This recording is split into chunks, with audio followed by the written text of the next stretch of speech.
Ingrese nombre y apellido en el chat ubicado en la barra izquierda de su pantalla. Al finalizar, abriremos un espacio para contestar las preguntas que amablemente nos hagan llegar. Recuerden que daremos prioridad a las que lleven nombre completo. Es muy importante su retroalimentación, por lo que al finalizar les invitamos a contestar una breve encuesta que depositaremos en el chat y en el código QR al finalizar la presentación. Sin nada más que agregar, iniciamos. Adelante, maestro Rodrigo Con. Muchas gracias, Jessy. Bueno, pues buenas tardes. Vamos a iniciar esta plática y como lo comentaban por ahí, pues vamos a hablar ahora de un tema que se refiere a los reactores y particularmente reactores en derivación.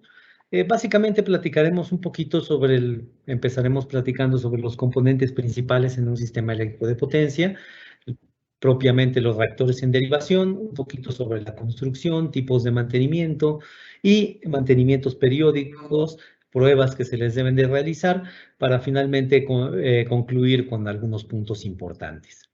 Muy bien, pues vamos arrancando con el tema. Podemos comentar, ¿verdad?, que pues existen diferentes componentes, ¿verdad?, que son los que permiten que un sistema eléctrico de potencia trabaje como tal. Y pues estos componentes obviamente están relacionados con los procesos de generación, transporte y distribución de la energía eléctrica. Por mencionar algunos, bueno, pues en esta tabla se ponen algunos de los más importantes, ¿verdad? Obviamente la generación es fundamental, donde están las plantas de generación y las diferentes tecnologías, ¿verdad?, para generar la energía eléctrica, ya sea plantas hidroeléctricas, plantas térmicas, plantas nucleares, etcétera. Bueno, pues finalmente la función pues es la generación propia de la energía eléctrica a partir de alguna fuente primaria. Los transformadores, de los cuales hemos hablado en algunos otros webinars pasados, ¿verdad? Finalmente son componentes fundamentales, no hay duda de ello. Finalmente su función es pues, transformar los niveles de tensión y corriente, manteniendo más o menos la potencia constante. Otra gama de equipos muy importantes, dentro de los cuales cae, ¿verdad?, el tópico que vamos a platicar el día de hoy, es los equipos de compensación de potencia reactiva. Básicamente, pues son en el sistema se generan flujos de potencia reactiva y, bueno, pues finalmente dentro de la correcta operación del sistema, pues estos flujos de potencia se deben de balancear. Entonces, existen varios equipos, ¿verdad?, diferentes tipos de soluciones que se han desarrollado con el tiempo para controlar y manejar esta compensación de potencia reactiva. Y dentro de ellos, pues vamos a hablar de los reactores en derivación. También existen los bancos de capacitores, los condensadores estáticos, los compensadores estáticos de VARs, perdón, etcétera. Y otros componentes, pues también como las líneas de transmisión, etcétera, ¿verdad?, por mencionar algunos de ellos. Muy bien, entonces de entrada, ¿verdad?, vamos enfocándonos hacia los reactores en derivación. Finalmente esto tiene que ver con lo que comenté hace un momento, recordando un poquito pues, los conceptos de potencia en corriente alterna. Recordemos que la potencia en corriente alterna, bueno, pues, se puede descomponer en tres componentes. Componente que es la potencia aparente, la potencia activa, que es la potencia real, y la potencia reactiva, que finalmente es una energía que se genera debido a la acción de los campos eléctricos y magnéticos, ¿verdad?, principalmente. Finalmente, estas se combinan para darnos una potencia aparente total. A fin de cuentas, pues estas componentes van a aparecer ya que en el sistema pues, se cuenta con cargas de tipo inductivo, cargas de tipo capacitivo y finalmente siempre me voy a estar de alguna forma lidiando con estas componentes de potencia reactiva. Un ejemplo muy práctico y muy palpable, ¿verdad?, que todos normalmente manejamos es que, pues, en los sistemas de distribución, típicamente en bajas tensiones, bueno, pues las cargas más importantes son los motores eléctricos y al ser cargas inductivas, bueno, pues consumen mucha potencia de tipo reactivo inductivo. Entonces, para poder compensar ese exceso de carga de potencia reactiva de tipo inductivo que provoca pues ciertos fenómenos dentro del sistema, uno de los cuales más importante es la caída de tensión debido precisamente a estas componentes o lo que también llamamos nosotros como el bajo factor de potencia, pues normalmente utilizamos una solución muy práctica para poder compensar este tipo de situaciones y es el uso de bancos de capacitores. Es decir, finalmente para compensar la potencia reactiva de tipo inductivo, pues normalmente aplico, ¿verdad?, un dispositivo inverso, por decirlo así, o más bien complementario, que es un capacitor para que genere o suministre una energía de tipo capacitiva y con esto compensemos de esta forma la potencia reactiva. Y esto pues de alguna forma se visualiza gráficamente en el diagrama, en el triángulo de potencias que tenemos por ahí, que tiene mucho que ver con el concepto que por ahí manejamos, ¿verdad? Que es la compensación del factor de potencia o la compensación de potencia reactiva, que es básicamente el mismo concepto al que hacemos referencia. Entonces, en forma general, pues normalmente cuando trabajamos en sistemas de baja tensión, estamos muy acostumbrados a ver esta situación. Cuando hay un problema de exceso de energía reactiva de tipo inductiva, pues colocamos bancos de capacitores para poder compensar. Bueno, pues algo así sucede y algo así es lo mismo, pero en el caso de los sistemas de transmisión, y particularmente en los sistemas de alta y extra alta tensión, la situación se invierte. Es decir, el problema ahí o el problema que surge es los fuertes efectos capacitivos que llegan a suceder debido pues, a los niveles de tensión tan altos que se manejan y a las distancias y a las características propias de las líneas de transmisión. Entonces, principalmente este efecto es importante, sobre todo cuando las líneas de transmisión trabajan con cargas bajas, es decir, con poca carga en el sistema. Entonces, finalmente la solución que se ha manejado desde hace mucho tiempo, pues es básicamente la misma. Es decir, si tengo exceso en este caso de reactancia capacitiva, pues para compensarla tengo que hacer lo inverso, ¿verdad? Y conectar reactancia inductiva. De ahí que se utilicen los reactores que propiamente son bobinas, ¿verdad? Que se van a conectar al sistema y que van a de alguna forma consumir energía reactiva de tipo inductiva con el objetivo de compensar esta energía de tipo capacitivo. En pocas palabras, ¿verdad? Los reactores en derivación, pues básicamente me van a servir precisamente para compensar esa energía reactiva de tipo capacitivo que se produce en la operación de las líneas de transmisión. Ese es el objetivo primordial de los reactores. Y se conocen como reactores en derivación porque normalmente se conectan en paralelo, es decir, finalmente se conectan en forma paralela a la línea. Aquí observamos un diagramita en donde brevemente explicamos esta situación. Tengo pues un diagrama unifilar muy simplificado de un sistema de transmisión.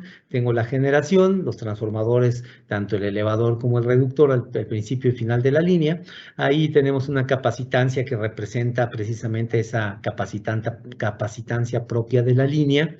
Y cuando yo tengo un exceso de energía reactiva de tipo capacitivo en la línea, existen varios fenómenos, pero uno de ellos y los más críticos que se puede suceder es el famoso efecto Ferranti, que en pocas palabras es un incremento del voltaje al final de la línea.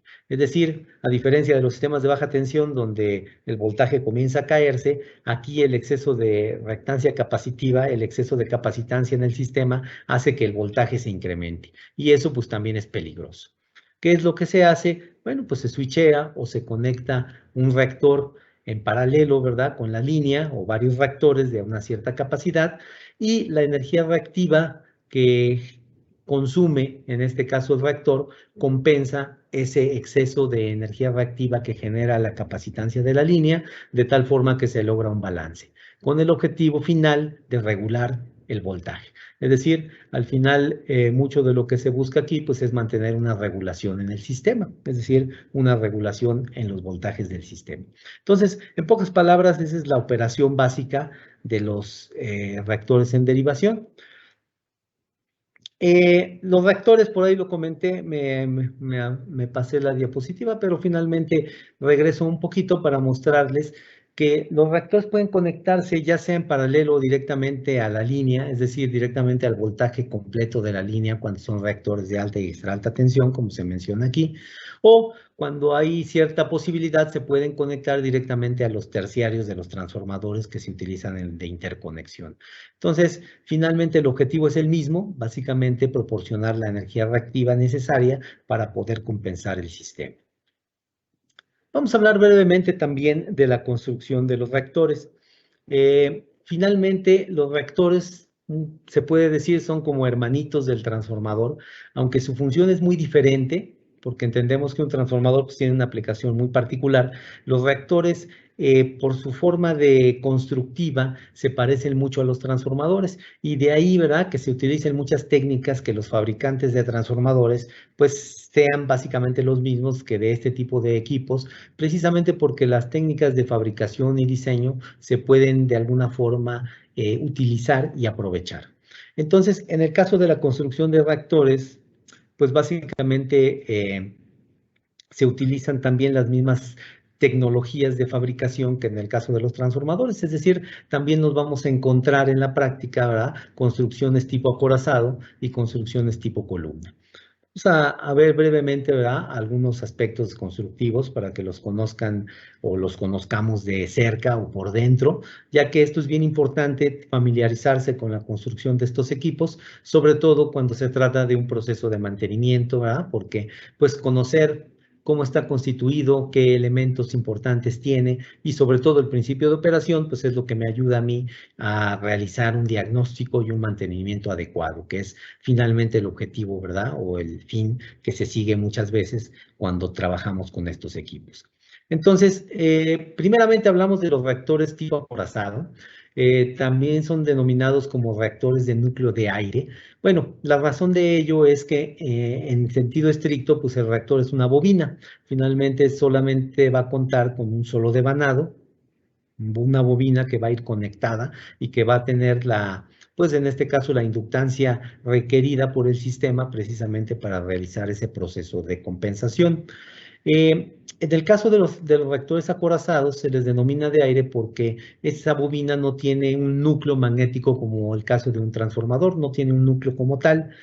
En realidad no es un núcleo completamente de aire porque obviamente estos se fabrican sumergidos en aceite y lo que involucra o lo que soporta la parte interna de la bobina es una estructura de soporte aislante. Entonces, sin embargo, desde el punto de vista magnético, pues al no tener un material ferromagnético en la parte interna, el flujo magnético pues lo visualiza como si fuera un material con permeabilidad de 1, es decir, como si fuera el aire. Por eso su nombre de ahí.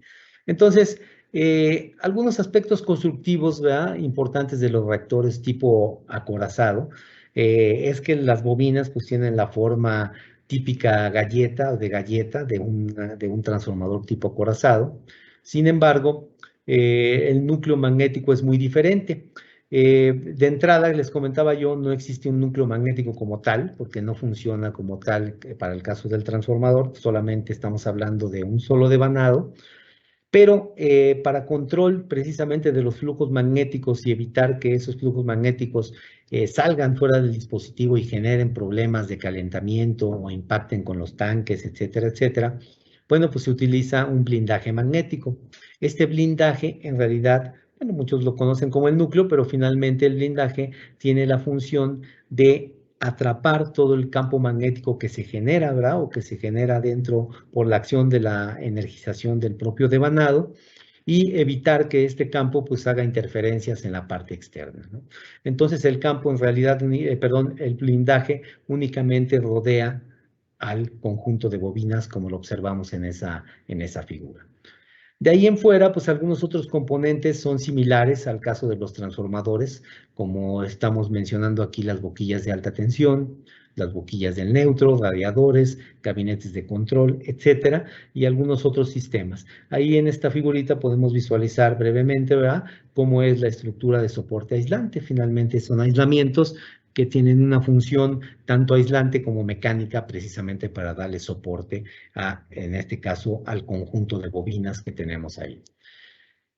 Aquí tenemos unas imágenes donde se observa la construcción del tanque. Típicamente se hace como en los transformadores tipo acorazado, en dos secciones.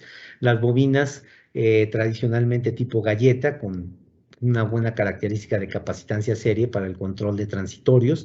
Y básicamente ahí en esta imagen alcanzamos a visualizar de manera física, ¿verdad?, la construcción. Ahí el blindaje apenas se comienza a laminar, es decir, el blindaje va en un reactor completo, pues cubre completamente el paquete de bobinas, pero finalmente ahí pues va en una etapa de fabricación para que lo visualicemos. Al realizarse únicamente con un solo devanado, bueno, pues el reactor únicamente cuenta con una terminal de entrada y una terminal de salida. La terminal de entrada, que típicamente es la que se conecta directamente al sistema de alta o extra alta tensión, pues siempre se busca, ¿verdad?, dentro del diseño que se coloque en la posición más óptima. En este caso, se acostumbra a utilizar diseños con bobinas en paralelo, es decir, donde la terminal central sale exactamente al centro de dos paquetes de bobinas que se conectan en paralelo. Entonces eso de alguna forma optimiza los espacios, disminuye los esfuerzos dieléctricos para que el equipo opere de una mejor manera. Hay un ejemplo de un reactor de gran capacidad de 400 kilovolts y 62 megavolts amperes reactivos. Finalmente, la capacidad del reactor se mide similar al caso de los transformadores en MVAs o en kVAs, pero se le acostumbra a anexar la R porque significa que es únicamente para el manejo de potencia reactiva, tal cual como lo comentamos al inicio de la plática. También existe la solución, la otra solución, que es construir estos reactores, pero ahora con una construcción tipo columna. Básicamente se siguen arreglos similares de la misma forma que en los transformadores tipo columna. Sin embargo, tienen una característica muy diferente. En este caso, los núcleos no son de una pieza sólida. Los núcleos se construyen con entrehierros. Es decir, que el circuito magnético está seccionado. Y este seccionamiento, ¿verdad?, se separa por precisamente materiales de alta densidad de tipo no magnético, típicamente porcelanas o algunos materiales rígidos que permitan fungir como elementos de sujeción, elementos mecánicos de soporte. Hay varias formas de construirlos. Los más eficientes y sobre todo los que se utilizan para aplicaciones de alta y extra alta tensión son los que utilizan núcleo radial, en el cual el núcleo es completamente redondo. Tiene muchas ventajas porque las pérdidas debido a los flujos dispersos y a los efectos de borde que se producen cuando el campo magnético atraviesa, en este caso, los entrehierros, se disminuyen considerablemente. Pero bueno, esa es básicamente la diferencia fundamental. Las bobinas, pues básicamente son similares o muy similares a las que se utilizan en el caso de los transformadores. Diferencias principales son que, pues en el caso de los reactores, al solo tener un solo devanado, ese devanado es el que controla completamente la inductancia que debe de tener la bobina y muchas veces estos devanados tienen muchas vueltas, dependiendo la cantidad de la capacidad del equipo. Entonces, pues es muy típico, ¿verdad?, tener devanados relativamente robustos, es decir, más robustos que los devanados típicos de un transformador, pero finalmente la tecnología de fabricación, la construcción es muy similar al caso de los que se utilizan en transformadores. Aquí vemos, por ejemplo, los devanados de alta capacitancia serie, muy utilizados para los sistemas de alta tensión. Igualmente, el tener una alta capacitancia ayuda precisamente a la distribución de transitorios electromagnéticos dentro del devanado, principalmente al soporte ante transitorios, por ejemplo, de tipo de descargas atmosféricas, ¿no?, a switcheos. Y también los devanados pueden llegar a ser de bajas pérdidas, como en este caso transformadores, devanados que utilizan cables continuamente transpuestos, como se observa por ahí. En cualquier diseño de los reactores, a diferencia de los transformadores, una de las diferencias que se puede visualizar incluso desde la parte exterior de los equipos es que los tanques normalmente se diseñan para controlar los niveles de vibración que se producen por la propia operación del reactor. Es decir, por la propia naturaleza de estos equipos, al solo contar con un devanado, estos equipos tienden a vibrar más, a generar el efecto de los campos magnéticos, el efecto de los gaps, el efecto de la construcción propia de los equipos, hace que estos tengan una mayor propensión a las vibraciones mecánicas y a la generación de ruido. De ahí que todo esto se deba de controlar diseñando adecuadamente, ¿verdad?, las estructuras mecánicas para lograr un control adecuado de los sistemas de sujeción mecánico, es decir, un control del nivel de ruido. Por ejemplo, en el caso de los reactores tipo columna, el hecho de que tengan entrehierros, bueno, pues al pasar el flujo magnético entre un componente o una parte, una pastilla le llamamos nosotros magnética, a la otra, tiene que atravesar un espacio de aire hay un efecto de borde, el campo magnético se distorsiona, pero también existe un fenómeno relacionado con las fuerzas mecánicas, es decir, se generan fuerzas electromagnéticas de atracción muy grandes en los entrehierros y eso hace que finalmente pues, los equipos tiendan a vibrar, ¿verdad? Algo así como los efectos de un timbre, ¿verdad? Que finalmente pues, las fuerzas magnéticas provocan estos fenómenos de vibración y eso es lo que provoca, ¿verdad? Que estos equipos generen más ruido, generen más vibración que un equivalente, un transformador, que es un equipo que podríamos pensar similar en el sentido constructivo, aunque ya como lo comentamos, no similar en el sentido de su aplicación, ni de su sentido, ni en el sentido del principio de operación. Entonces, muchas veces para el control de esto, los fabricantes utilizamos pues herramientas avanzadas, como es el análisis de elemento finito, precisamente para el control de vibraciones, control de frecuencias de resonancia, etcétera, etcétera. Aquí igualmente les pongo un pequeño ejemplo de un reactor trifásico tipo columnas. En el caso de los reactores trifásicos, pues vamos a tener similarmente, ¿verdad? Una fase para cada, perdón, una columna para cada fase. Vamos a tener el núcleo hecho en forma de entrehierros y en algunas situaciones, dependiendo si es una construcción de 3 piernas o 5 piernas, los elementos exteriores y los yugos siempre son, digas, de una sola pieza. Es decir, ahí el circuito magnético es completamente cerrado. El diseño de los entrehierros en realidad también define el valor de la inductancia que requiere el reactor. Finalmente, en el caso de un reactor, la potencia nominal del reactor está directamente ligada con su valor de impedancia o inductancia o reactancia, como lo quieran llamar, pero finalmente esa es la componente fundamental del reactor que define su propia capacidad. Ahí tenemos una imagen simplemente para darnos una idea de cómo son físicamente estos equipos. A lo mejor alguien con poca experiencia pues, los ve y puede pensar que son transformadores. Bueno, la diferencia más visible es contar el número de boquillas, el número de terminales. Nos vamos a dar cuenta que pues, un reactor siempre al solamente contar con un solo devanado, si es un reactor monofásico, pues únicamente tendrá una terminal de entrada y una terminal de salida, no como en el caso de un transformador que va a tener al menos 4 terminales si es monofásico, por decirlo así. Entonces, ese tipo de detalles, ¿verdad? Son los que uno va conociendo conforme se familiariza con estos equipos. Al igual que en muchos equipos del sistema eléctrico, pues los reactores también se llegan a fabricar cuando son muy grandes, ¿verdad? En forma de unidades monofásicas para trabajar en el sistema en conjunto como un banco trifásico. Y ahí aparece un elemento adicional que a veces es muy importante mencionar, también es un reactor de menor tamaño y normalmente este se conoce como el reactor de neutro.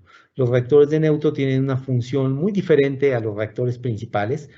Normalmente los reactores de neutro se utilizan, como su nombre lo indica, para conectar al neutro el banco de reactores monofásicos y bueno, su aplicación principal se las pongo por ahí, básicamente es minimizar las corrientes a través de los acoples capacitivos que se llegan a producir entre fases.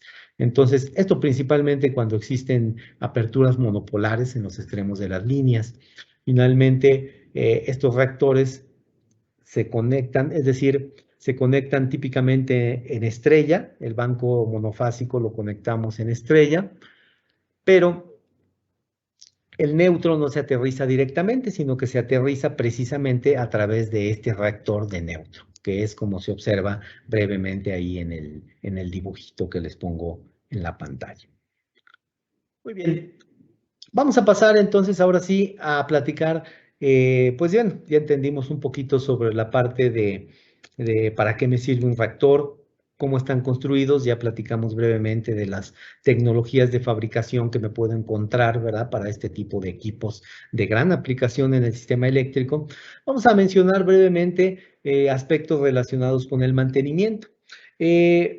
al ser equipos, como ya lo vimos por ahí, que tienen gran similitud constructiva o que muchos de sus elementos son muy similares a los transformadores de potencia, bueno, pues es natural que se aproveche, ¿verdad? Todo el conocimiento que se tiene en el campo de los transformadores y se agrupen y que también muchas de las técnicas de diagnóstico que existen y se aplican para los transformadores, pues sean las mismas que se utilizan precisamente para los reactores. De tal forma que muchos de los aspectos que vamos a mencionar, pues se agrupan y se agrupan tanto para reactores como transformadores precisamente por la similitud tan grande que existe.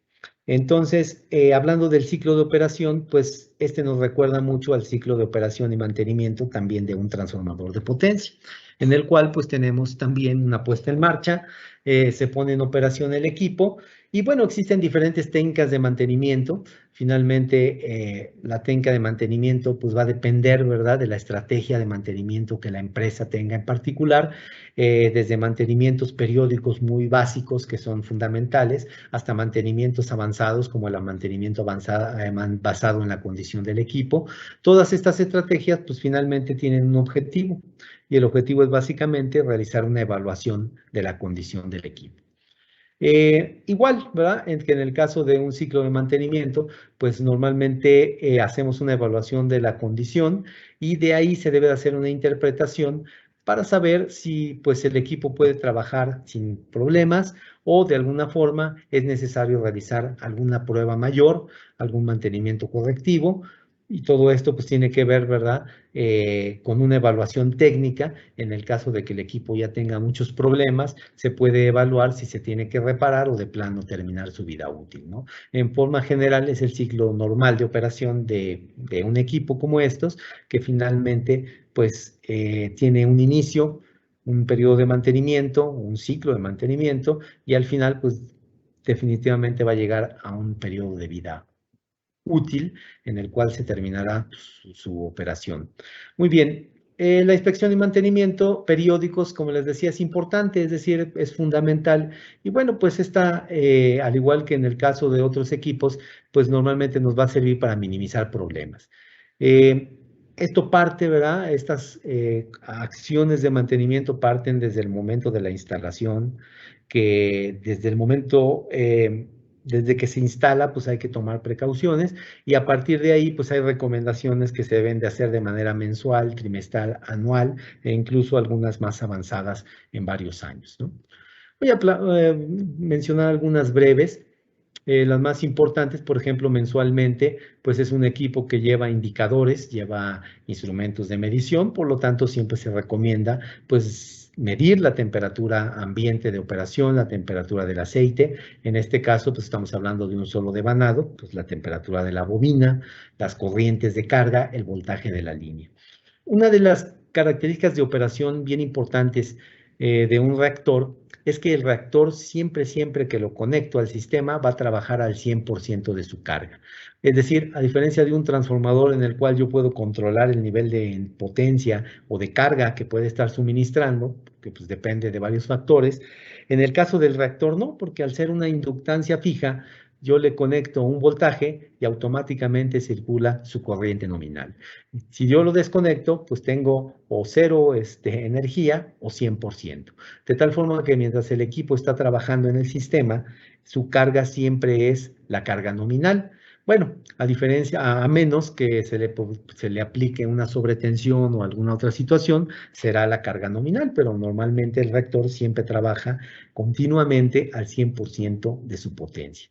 Esa es una diferencia fundamental, de ahí que el monitoreo, en este caso de las corrientes de carga, el monitoreo de las temperaturas, es muy importante precisamente para detectar cualquier condición anormal que pueda llegar a suceder. Es decir, cualquier variación súbita que observemos, pues no se debe a un cambio de carga. El reactor debe de tener, si el voltaje se mantiene constante, el reactor debe de mantener básicamente la misma corriente constante o de manera constante.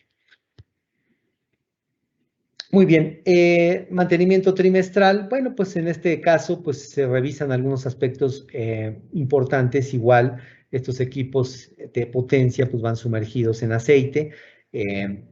En el caso de las nuevas tecnologías, también es aplicable los aceites de origen vegetal, los ésteres naturales o también ésteres sintéticos. Entonces, también hay aplicaciones en donde se utilizan este tipo de tecnologías. Y bueno, pues es recomendable medir o estar registrando los niveles de aceite, igual registros de temperatura, revisar, ¿verdad?, que no existan fugas, limpiar radiadores, examinar gabinetes, sobre todo cuestiones de humedad, condensaciones, etcétera. Eh, si los reactores, hay situaciones en que los reactores grandes, ¿verdad?, llegan a tener sistemas de enfriamiento un poquito similares a los transformadores que pueden llegar a tener en ventiladores o incluso bombas. Bueno, pues es necesario también hacer revisión de esos componentes. Dentro de este mantenimiento también se recomienda la situación de inspeccionar el gabinete de control y esto pues mucho para verificar circuitos, acumulaciones de humedad, falsos contactos, etcétera, ¿verdad? Goteos, todo ese tipo de situaciones, ¿verdad? Son importantes sobre todo para mantener la operación adecuada del sistema de protecciones, porque finalmente, pues, al igual que en el transformador, muchas de las señales de los sistemas de monitoreo y de protección, o todas las señales, están concentradas en el gabinete. Y la operación adecuada del gabinete, pues de alguna forma garantiza que en caso de que tenga un problema, pues el reactor pueda responder, o más bien el sistema de protección pueda responder a estos cambios. Enfriadores y radiadores, como les decía, muchos de los reactores pues se acostumbra a diseñarlos con enfriamiento natural, únicamente con radiadores, pero existen aplicaciones de equipos grandes en donde sí se requiere utilizar, muy similar al caso de los transformadores, se llega a utilizar bombas de enfriamiento o incluso ventiladores, ¿verdad?, para eficientar aún más su sistema de enfriamiento. Bueno, se recomienda revisar motores, se recomienda revisar pinturas, se recomienda no usar solventes para no dañar los acabados, etcétera. Ahí lo que les decía, ¿verdad? No es muy común, los reactores muchas veces no traen sistemas de bombeo, pero si lo llegan a tener, porque sí existe, bueno, pues las bombas de enfriamiento también deben de hacerse revisiones rutinarias. Llegamos a la revisión anual. Bueno, una parte importante, ¿verdad?, que se recomienda mucho es, como dicen por ahí, la sangre del dispositivo es en este caso el fluido dieléctrico que se utiliza, el aceite, sea de origen vegetal o sea de origen mineral. Es muy recomendable realizar un análisis, un muestreo y un análisis físico-químico para revisar sus propiedades. Se revisan las propiedades dieléctricas, se revisa la rigidez, la tensión interfacial, eh, etcétera, es decir, varios aspectos de las pruebas físico-químicas. Normalmente, pues tenemos guías ya que nos dan una pauta de las pruebas que debo de realizar y esto me permite de alguna forma saber el estado y el comportamiento del aceite. Las normas nacionales e internacionales también hacen recomendaciones al respecto.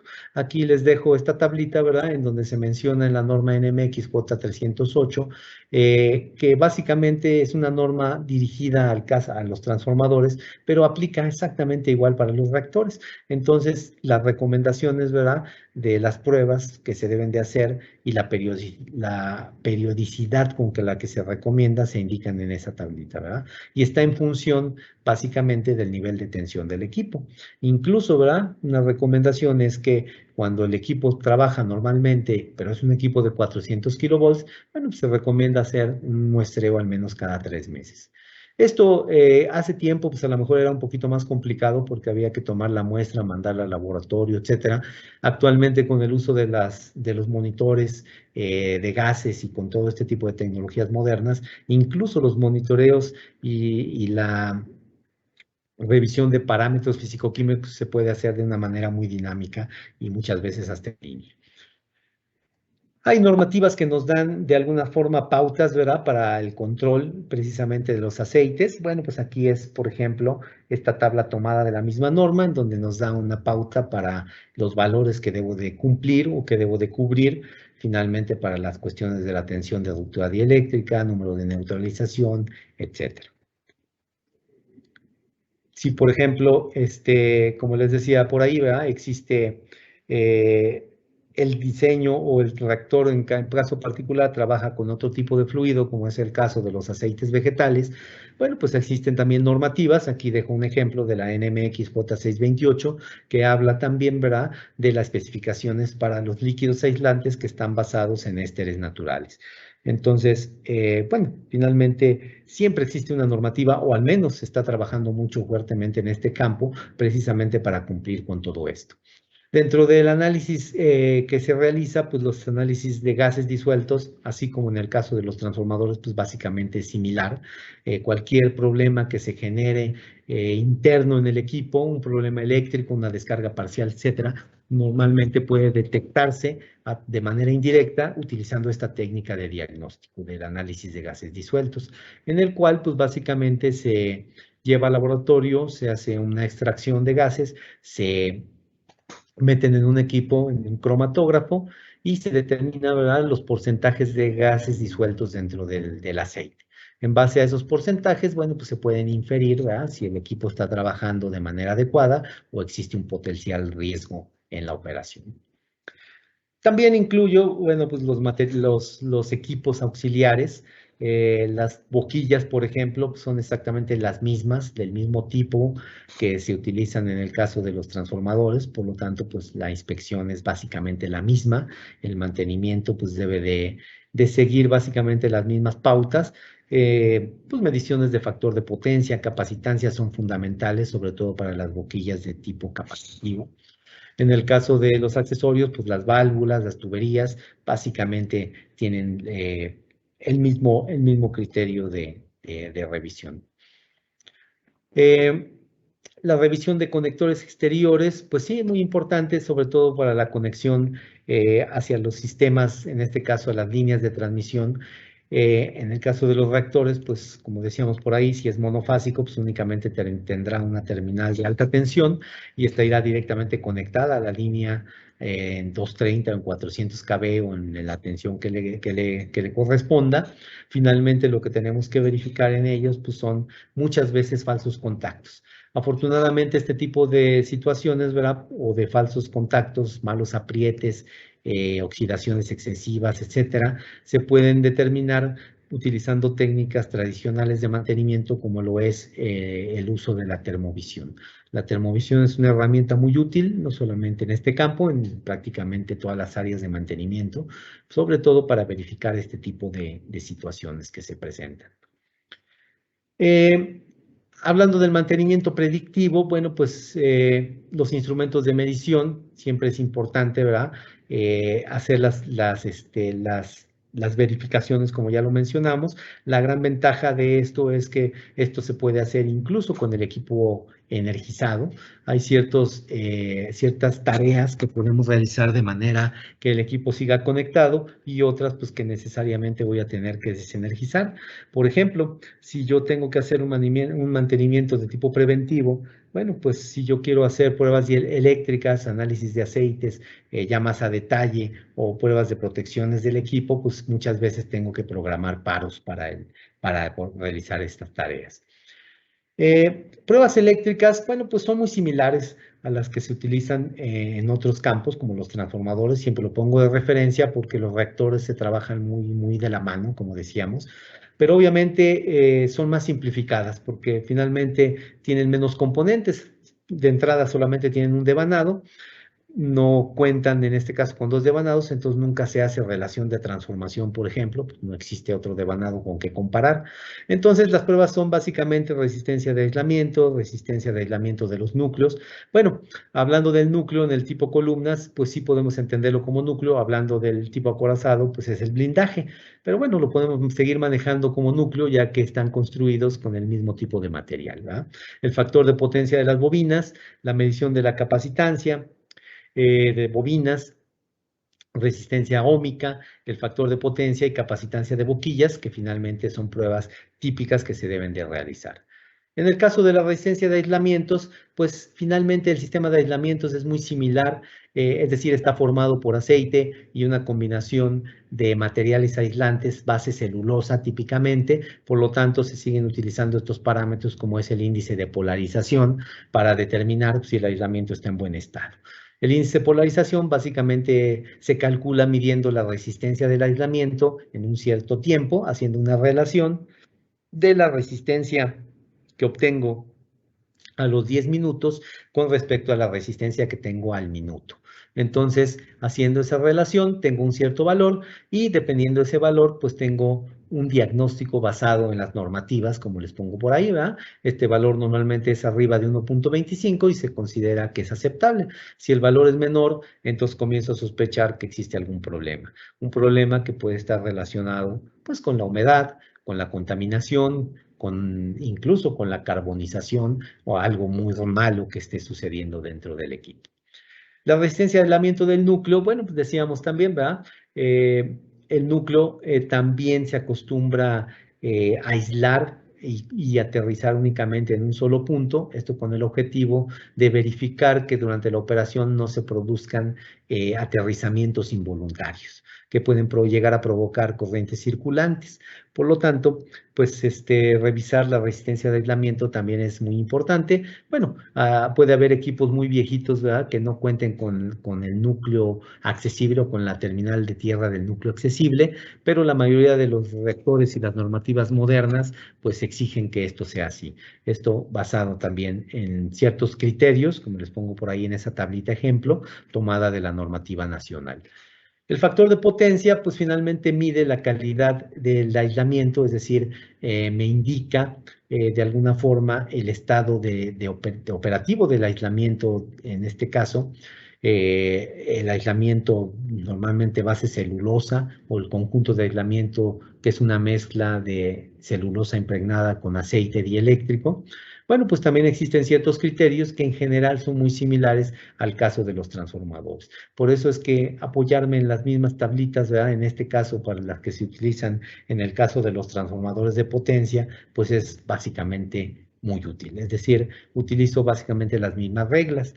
Entonces, de hecho, las normativas, ¿verdad? Muchas veces se conjuntan, como en este caso que les pongo por ahí en el ejemplo de la C57-152.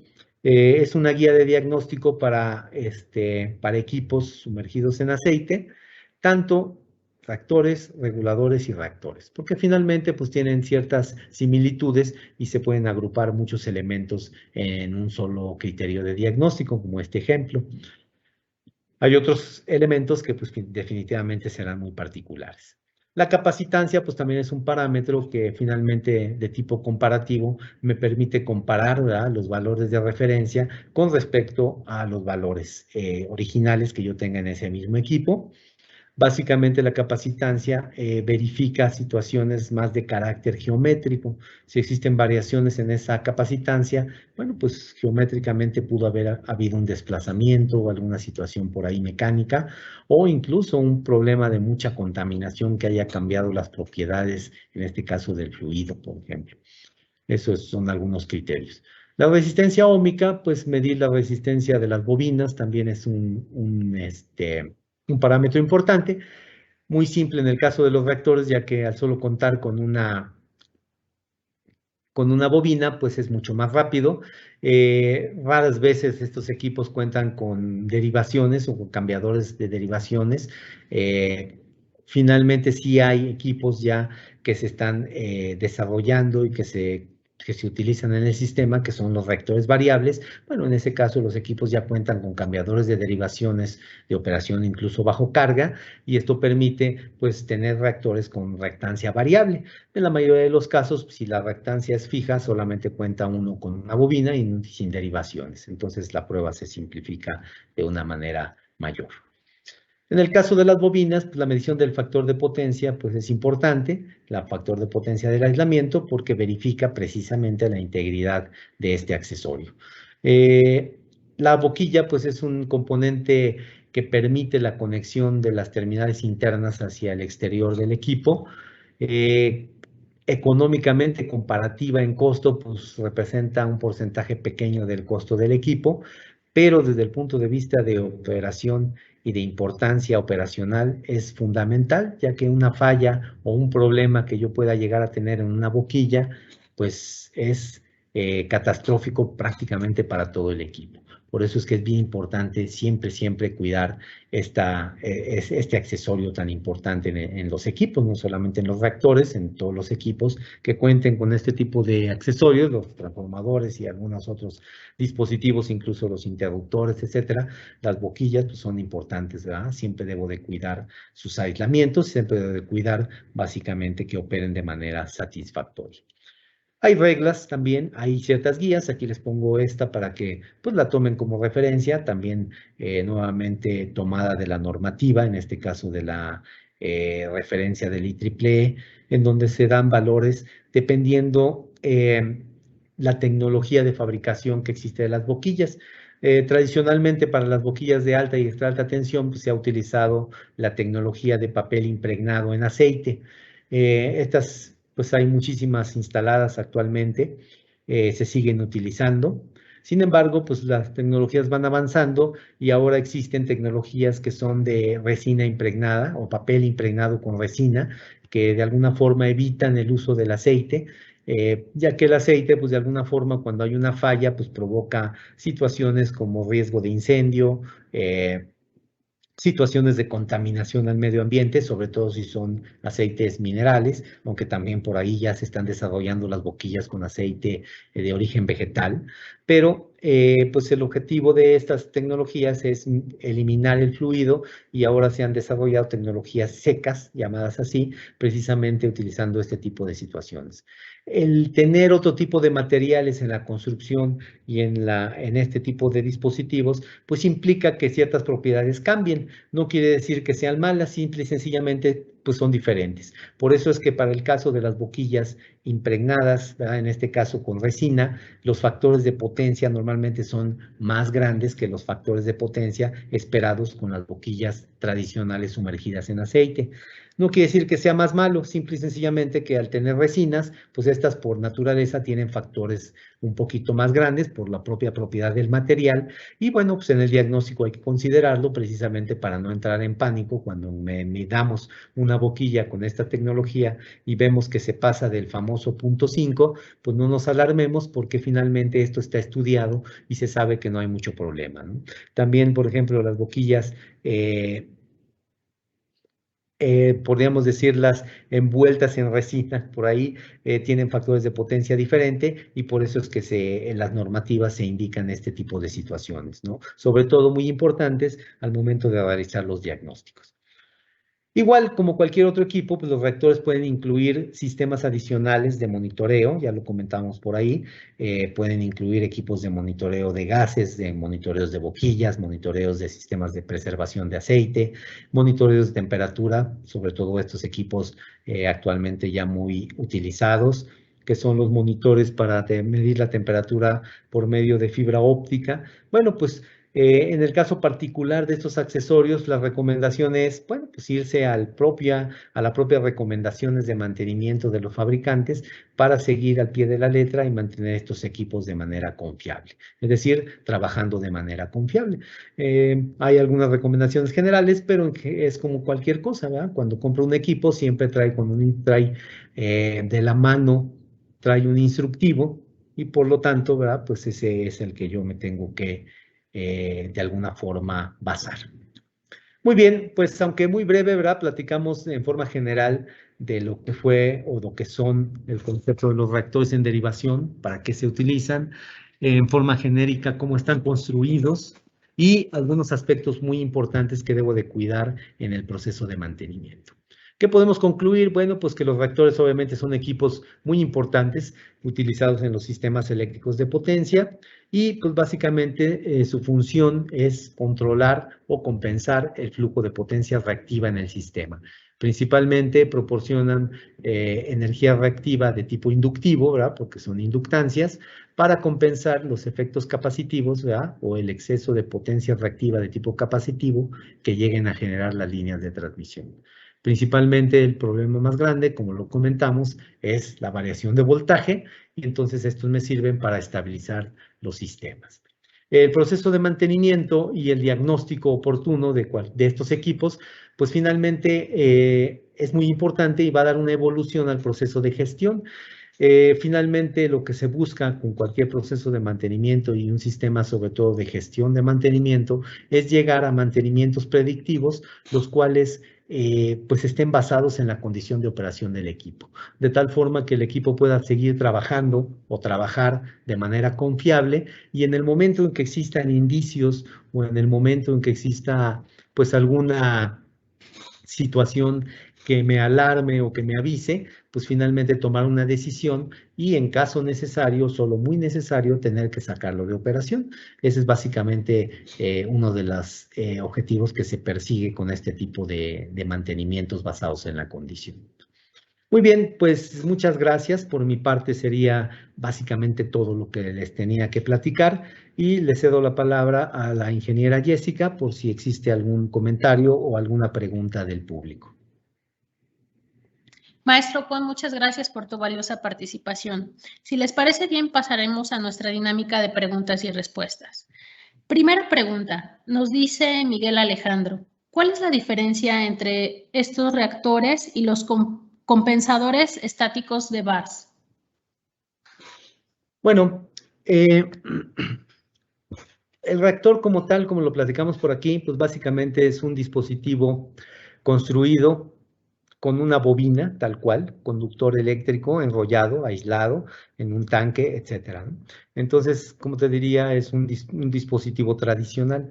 Un compensador estático de VARS es una serie de elementos, ¿verdad? Es un componente muy completo, muy complejo, el cual consta de pues, circuitos de electrónica de potencia, circuitos de control, e incluso dentro del propio compensador estamos hablando que incluye reactores y bancos de capacitores, filtros, para lograr precisamente todo este sistema de compensación de potencia reactiva, ¿no? Entonces, podríamos decir que pues, la diferencia fundamental es que el reactor pues, es un solo componente y el compensador estático de VARS pues, es todo un sistema, es decir, es todo un conjunto de elementos que buscan la misma función y obviamente tienen un mayor rango de aplicación, por decirlo así, de operación, porque un compensador estático de VARS pues puede compensar no solamente potencia reactiva de tipo inductivo, sino también capacitivo. Entonces, de alguna forma es un conjunto de elementos mucho más completo, ¿no? Dispositivos en general que trabajan mucho con los conceptos de la electrónica de potencia y dispositivos electrónicos de alta potencia. De acuerdo. Siguiente pregunta. Nos dice Rubén Maya. ¿Nos recomienda cambiar los transformadores antiguos por unos con núcleo? Bueno, todos los transformadores, aunque sean antiguos, deben de tener núcleo, ¿no? No entiendo la pregunta. En Así realidad, es. ahí no sé si la puedes volver a formular o a lo mejor no estuvo muy bien dirigida. Siguiente pregunta. Ana Mendoza. ¿Cada cuándo recomienda realizar las pruebas eléctricas para saber si el transformador está trabajando adecuadamente? La recomendación sería cada año, al menos cada año, aunque mucho depende del tamaño del equipo, ¿verdad? Pero la recomendación general yo te diría que al menos cada año programaras algunas pruebas básicas sobre todo para tener confiabilidad en tus equipos.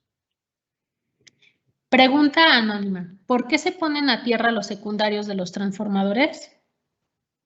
Bueno, el poner a tierra no solamente los secundarios, sino cualquier equipo, normalmente es por propia protección y darle estabilidad de la operación del equipo. Normalmente en el caso de los transformadores, pues estamos hablando seguramente de un transformador que tiene una conexión en el secundario en estrella, tiene una terminal de neutro y bueno, pues para poder de alguna forma fijar el potencial de neutro, pues se aterriza precisamente para de alguna forma tener una referencia, en este caso, de los voltajes que se generan en las fases, y esto pues le proporciona estabilidad a las ondas de voltaje, ¿no? Al sistema. ¿Y De acuerdo. seguridad también? Última pregunta. Anónima. ¿A qué se le llama voltaje de cortocircuito? Ok, interesante. Esta pregunta básicamente se refiere al concepto de la impedancia. La impedancia de un transformador básicamente es, digamos, producida por el flujo magnético disperso interno que hay dentro del equipo, pero es la responsable, finalmente este parámetro es el responsable de limitar las corrientes de cortocircuito en el equipo. Entonces, cuando se hace la prueba en laboratorio para medir la impedancia del transformador, se le aplica precisamente un cierto voltaje, se cortocircuita el devanado secundario y ese voltaje que se obtiene precisamente es ese voltaje de cortocircuito, es decir, ese voltaje de impedancia que básicamente es el que me da en forma porcentual el valor de impedancia que tiene el equipo. Tiene mucho que ver con ese concepto. Nuevamente damos las gracias al maestro Con por su presentación con este tema tan interesante, pero sobre todo gracias a ustedes por la participación e interés. Las preguntas que no sean contestadas les pedimos nos ayuden enviándolas al correo de nuestro ponente. Recordándoles que su opinión es muy importante, les invitamos a contestar la encuesta que depositaremos en el chat y en el código QR. No olviden seguirnos en nuestras redes sociales, en el canal de YouTube y en el sitio web www.iem.com.mx, donde podrán encontrar esta y otras conferencias que hemos preparado para ustedes. Y nos vemos en el próximo evento, en el mismo horario de 5 a 6. En nuestras redes sociales se dará a conocer el siguiente tema, así que estén atentos. Y si tienen alguna solicitud o pregunta de índole comercial, mandar un correo a clientesiem@condumex.com.mx o llamar al 804,000 YEM, donde con gusto le atenderemos. Saludos a todos y sigamos manteniendo una sana distancia. Sin más que agregar y a nombre de YEM, gracias por su participación. Muchas gracias.